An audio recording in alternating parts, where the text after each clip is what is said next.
Today you are going to talk to us about citizens' assemblies and their place in the making of climate law and policy. Could you start by telling us what citizens' assemblies are and what role they play in the context of climate change? Citizens' assemblies are randomly selected citizens that are gathered to make recommendations on how to meet greenhouse gas emissions targets.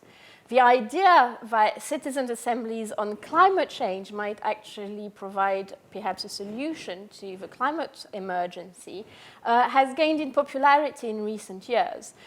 So in the past few years, we've seen citizens' assemblies on climate change being held in Ireland, the United Kingdom, France, Denmark, and other countries are also thinking about holding such an experiment. So the rise and the emergence of citizens' assemblies on climate change is a response to a dual crisis. On the one hand, a democratic crisis. We've seen the erosion of trust in democracy from the general public and more a lack of trust towards elected representatives. And on the other hand, we are in what is called a climate crisis. We are not meeting the long-term goals of the Paris Climate Agreement, and we are realizing that time is really running short. So there's a general sense in the public now that governments have failed to actually take this question seriously, and there's a willingness to try and think a little bit outside the box to try and find new solutions to this climate emergency. So the idea of citizens' assemblies is founded on the idea that collective deliberation is likely to lead to better outcomes. In participating in the process, citizens exchange about their individual preferences, their values, their interests. They reflect on them and potentially are more open to preference change. So from a law and governance perspective, we can see that we are seeing a new trend in this field in the form of citizens' assemblies. Today, I'm going to talk about citizens' assemblies that are being held at a national level, but it's also important to realize that such exercises are also multiplying at a more local level, such as citizens' assemblies held in cities, such as Oxford or Leeds, or also at a regional level, such as in Occitania in France or even in Scotland.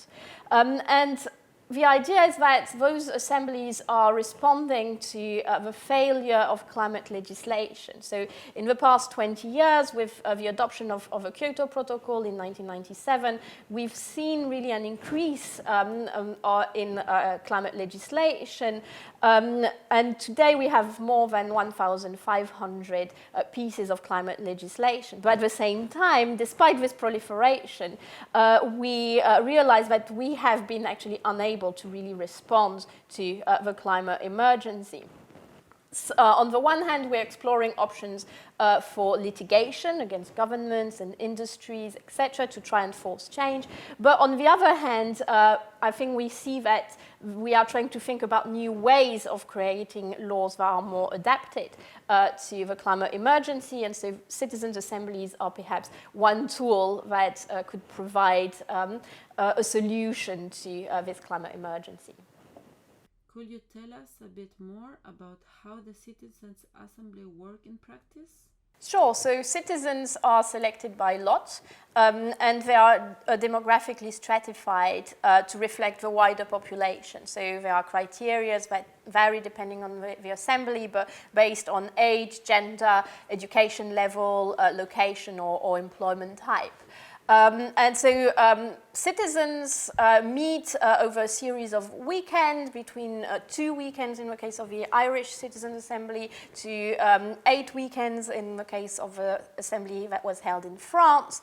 And they are given a specific question to answer. And so the question tends to vary a little bit depending on the context of the relationship between the country and the climate crisis. So in the case of Ireland, for instance, the question was how to make Ireland a leader in tackling climate change, because Ireland in 2017 was considered to be behind compared to other European countries in terms of climate action. In the case of the United Kingdom, the question was around how to implement the net zero target that the United Kingdom had put into law a few months before the Assembly was held. And in France, the question was around reducing emissions, but in a spirit of social justice, because the Assembly was held after the Yellow Vest movement and was very much a response to certain concerns from citizens about the uneven impact that climate measures might actually put on certain members of society. So citizens come together during a few weekends and they learn about the topic by listening to presentations by experts and other stakeholders. And then once they have built some knowledge about the challenging topic and quite technical topic of climate change, they are then asked to deliberate in small groups or in bigger groups and come up with some recommendations. And towards the end of the assembly, they vote over the recommendations that they have agreed upon. In the past, citizens' assemblies have been held primarily for election and ethnical moral questions, such as abortion or same-sex marriage. Is this deliberative model appropriate for the topic of climate change? So citizens' assemblies are generally used to respond to different types of policy problems that usually are relate to value-driven dilemma. There are complex problems that really often require trade-offs, and that are long-term issues that go beyond the short-term perspective that elections and political cycles can provide. And I think climate change, that is considered to be a wicked problem, is very much an example of such a complex problem. It's giving rise to diverging positions about how to solve it. It's questioning how we live together as a society and how to create a society that is fair and inclusive. I think we can say that climate change is a good topic for deliberation, but at the same time, it's important also to take into consideration the specificities of climate law and governance. And it's a question that is fairly different from questions that citizens' assemblies have looked at so far in terms of abortion or same-sex marriage. If you're looking at the question of climate change, you're basically given a very vast mandate because climate change is a question that runs through different aspects of our social life. You're also looking at a question that is governed at different levels, both a local, national, and international level. We are asking citizens to deliberate over for the common good, so not only for the good of their own country and the population that they represent, but more broadly for the international community, because climate change is very much a problem that affects the international community as a whole. And we also see that law is not necessarily the only solution to climate change, and that we also have to take behaviors into account. So overall, what we can see is that it can also be a very challenging problem to deliberate upon. Let's talk more about how the specificity of climate law presents a unique challenge for these experiments. Given that climate law and policy relate to most aspects of social and economic life, are citizens' assemblies not given a mandate that is too ambitious? That could be an argument that is being made. So citizens' assemblies are presented with a question that is an open question. And that requires a different type of deliberation compared to assemblies that will work on a more closed problem. So you have options that will be delimited when you're looking at questions around same-sex marriage or abortion. In the case of climate change, we see that citizens are being given a very broad mandate, and as a result, what we see is that they are not able to actually cover the entirety of the fields that that are related to the issue of climate change. So there's necessarily some blind spots in the deliberations when we're looking at citizens' assemblies on climate change. It's just not possible to have a comprehensive overview of a climate problem. And so choices need to be made by the organizers and sometimes also by the citizens about what to cover. So what we see, for instance, in the case of a citizens' assembly that was held in France is that the question of energy, for instance, was completely overlooked when energy is considered to be a very carbon-intensive sector. So it's also interesting to see when we're looking at the topics that citizens' assemblies are looking at in the context of climate change, that sometimes, although the mandate is already very broad, they also tend to extend their mandate further beyond the original mandate, for instance, to discuss the question of biodiversity, irrespective of the fact that biodiversity might or might not have an impact on emissions. But citizens usually want also to tackle what is considered to be also one of the biggest environmental challenges that we are facing, and that is the biodiversity question. If we have a vast mandate, what we see the organizers do is that they actually divide citizens into smaller groups, into subgroups. So in the United Kingdom, for instance, citizens were divided into 3 groups on travel, housing, and food and consumption. In France, there were 5 subgroups on food, housing, production and work, consumption, and transportation. This is a means of specializing the citizens, of course, because time is limited and citizens need to become to gain knowledge about the topics that they are discussing. And it also, the use of small groups also makes the deliberation more manageable. At the same time, this division can also be problematic in the context of climate lawmaking because it's failing to recognize the interdependencies between different topics, between energy, water, food. And so it's creating risks that citizens will come up with very sectoral decisions without actually looking at the interactions between the different sectors that they are covering.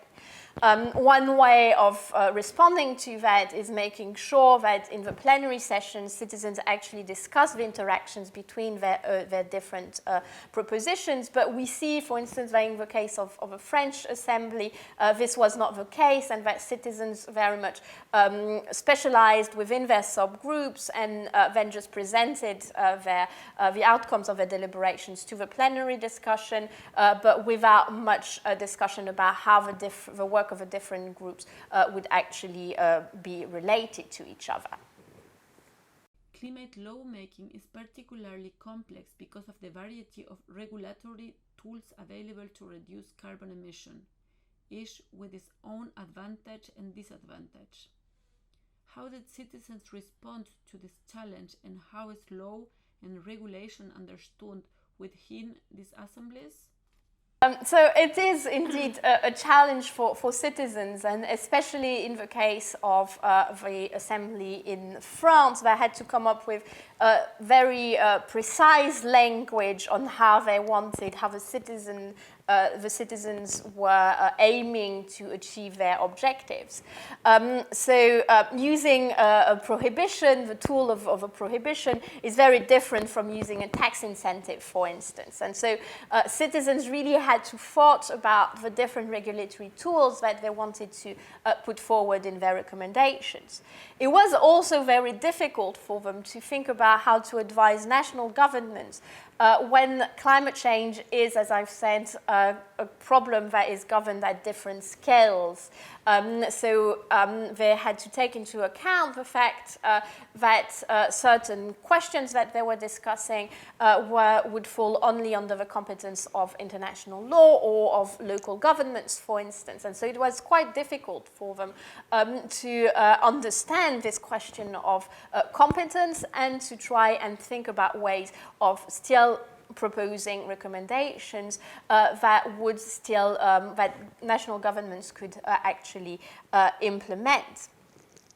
What we see is that citizens really broke down their vision for a low-carbon future into a variety of different types of recommendations, including very technical recommendations in the form of standard settings, for instance, and also recommendations that were vastly transformational, so advocating, for instance, for the creation of new institutions, like in the case of Ireland, or for constitutional revisions in the case of France.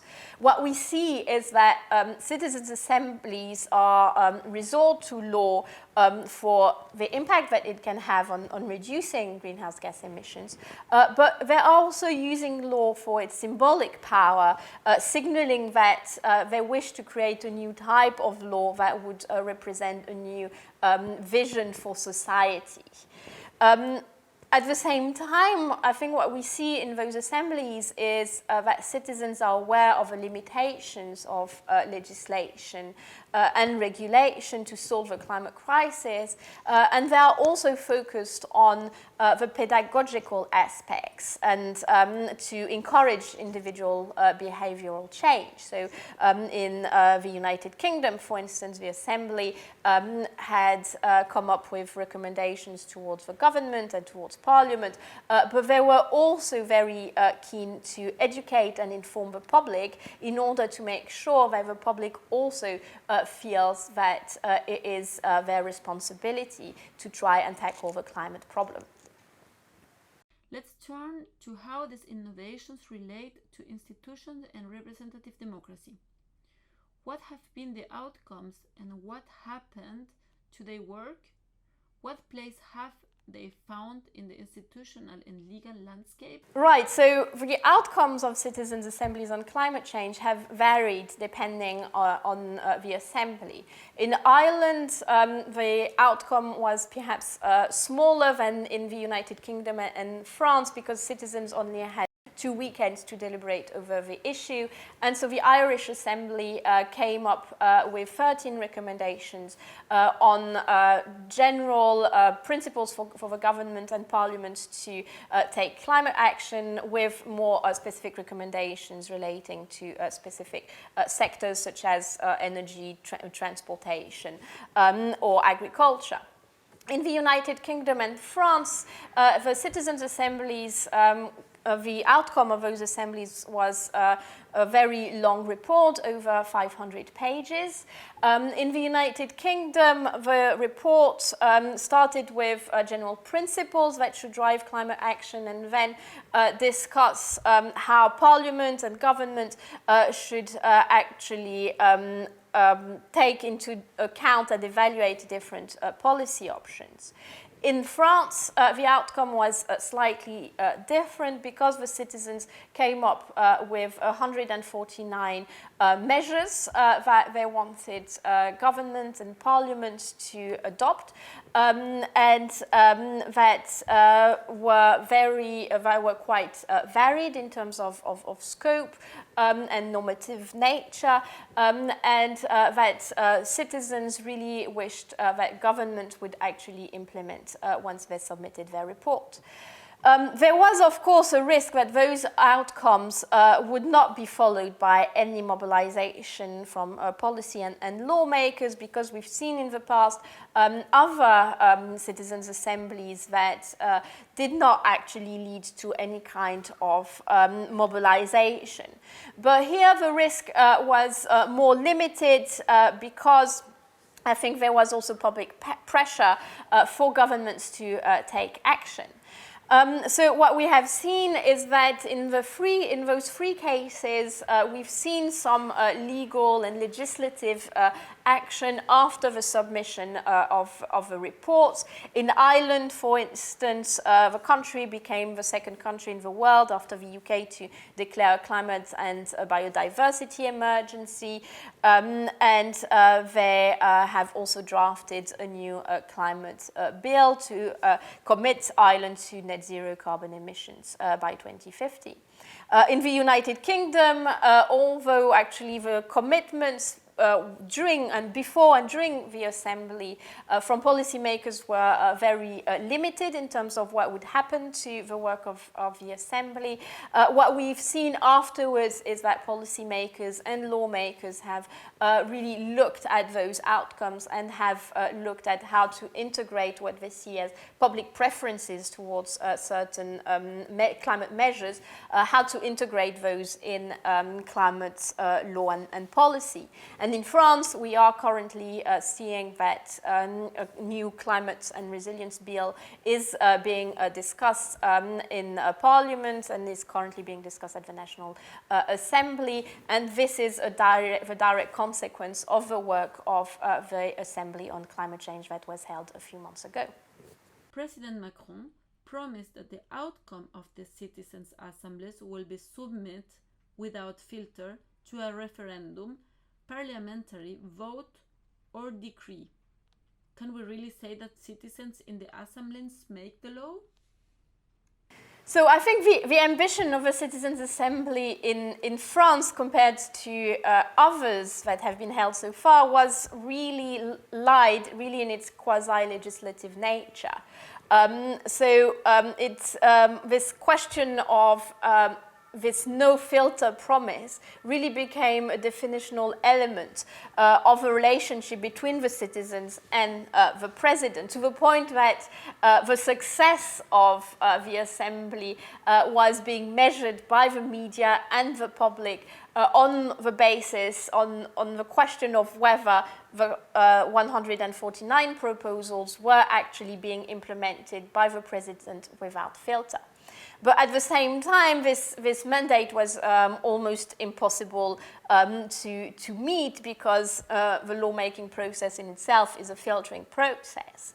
And so what we've seen is that because this no-filter promise was only a moral commitment and was not legally grounded, we've seen that the president took the liberty to interpret his commitment quite differently throughout the process. And so he first started saying, well, the more precise your measures will be, the less filter there will be.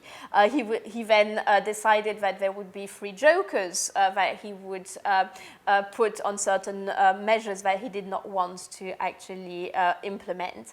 This has led to quite, I think, a dissatisfaction on the part of the citizens that actually took part in the assembly because they felt that the promise of the president was not being fulfilled. I think what we can say is that in France, the citizens can actually be seen as full participants of the lawmaking process. And it, of course, has its limitations and frustrations. There will be disappointment that the government actually cherry-picked certain of the measures or actually did not implement them in a way that was as ambitious as the citizens thought or hoped. But what we've seen is that the citizens have really experienced the limitations of this lawmaking process that is inherently an exercise in finding a balance between diverging interests. And their interests had to also be balanced with the interests of other stakeholders, including carbon emitting industries. What we've seen in other citizens' assemblies, and that's probably another model in Ireland, the UK, or currently in Denmark, is that citizens are being understood as not helping with the decision-making process as such, but as trying to, as a means of improving it. So the outcomes of those assemblies is used as new data, for instance. It's considered as new evidence for policymakers and lawmakers regarding what society wants and how to build a new and a low carbon economy that calls for significant change within society. But if we look at this more common model, then citizens are not considered to be lawmakers as such. The result of the assemblies have generally been prized for being both ambitious and realistic. So can we say that the citizens' assemblies are a success? Well, it depends what we mean by success. So they can be considered successful if, for instance, deliberations have been of a high quality, or if assembly members have become more educated about this public policy problem, or even if media coverage has actually increased general public awareness. But my focus as a lawyer is to look at whether these assemblies that are being held at the national level have actually fed into subsequent policy and lawmaking processes, and whether they eventually contribute to reducing emissions. What we see is that those assemblies have an advisory role, and so so they cannot actually force governments to do anything that they wouldn't want to do. But at the same time, we see that they've had some influence on the legal and policy sphere. It's giving citizens a voice. It's not a unique voice. It's a voice that cannot necessarily compete against other powerful forces. And it is possible that the measures that are being suggested by citizens' assemblies are not enough to actually reduce emissions to the level needed to actually meet the objectives of the Paris Agreement. So it is surely citizens' assemblies are not the golden solution, but they can probably be considered to be a new tool in the climate law toolbox that can be useful to increase public awareness, to potentially facilitate public acceptability of climate measures, and also to put pressure on governments to be more ambitious. There are still certain difficulties that countries that might be thinking about holding such assemblies will need to think about, and they will need to try and learn some of the lessons from those early examples that we've seen so far. And I think I can probably highlight very shortly 5 core challenges that citizens' assemblies on climate change need to think about in the future. I think first one, and we've discussed this today, is really to take into account the specificity of a climate question when designing these assemblies. In particular, I think this question of how different sectors and measures that will be taken on specific sectors will interact with each other is probably an important question. I think we need to think about how national assemblies articulate with other assemblies on climate change that are being held at a more local level, or also at the global level, because there's now a plan to hold such an assembly, a global assembly for COP26, and to look a bit at the synergies or possible tensions between the work of the different assemblies. I think we've learned that it is important to clarify the rules of the game from the very beginning. What is important is to make sure that those assemblies do actually have an impact on policymakers. And I think it is important to make sure that policymakers actually commit before they see the result of those assemblies to what they will be doing with the outcomes of a deliberation. I think we need to make sure also that those assemblies that were created to respond to crisis of democracy are remaining democratic. It means that we need to think about how we can professionalize citizens, or give them enough knowledge to actually deliberate over the question without actually changing their status as a citizen, because they are selected because they represent the general citizens, and at some point I think they have been involved so much into their assembly and the work that they're doing that they are not anymore this simple citizens that they used to be when they started. So I think it's also probably a question of related to the calendar of the citizens' assemblies and to how long those assemblies go for. It's probably better to keep those experiments fairly short to make sure that citizens get enough knowledge, but at the same time do not actually become themselves policymakers or lawmakers or even lobbyists. And I think the final kind of challenge that citizens' assemblies will need to think about is how to link the work of those assemblies with existing institutions. Is the assembly considered to be a one-off exercise? Once they have submitted their work, then governments and parliaments can use it as evidence? Or are those assemblies really a means of making law and of at least submitting a draft to lawmakers about how climate law should look like? And then we need, if that's the case, then we need to think a lot more about how to involve existing institutions, governments, parliaments, etc., into the process of a citizens' assembly. Thank you very much, Leslie-Anne Duvic-Paoli. Thank you very much for this very nice interview.